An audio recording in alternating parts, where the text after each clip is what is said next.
సోమశెట్టిని. ఈరోజు ఈ వీడియో ఎందుకంటే నేను ఈరోజు మీ అందరి కోసం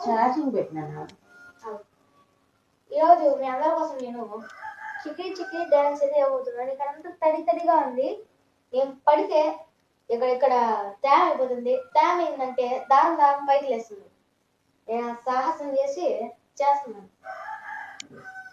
మా అమ్మ ఇప్పుడు కానీ ఏమైనా అయిందంటే నేను తిడతాను మా అమ్మ.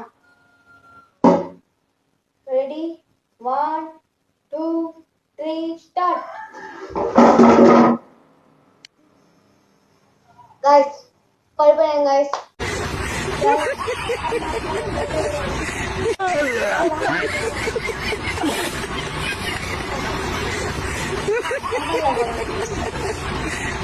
ఎట్లా అంటే అది చూపించాలంటే నాకు ఇజ్జత్ పోతుందని చూపించలేదు గాయస్.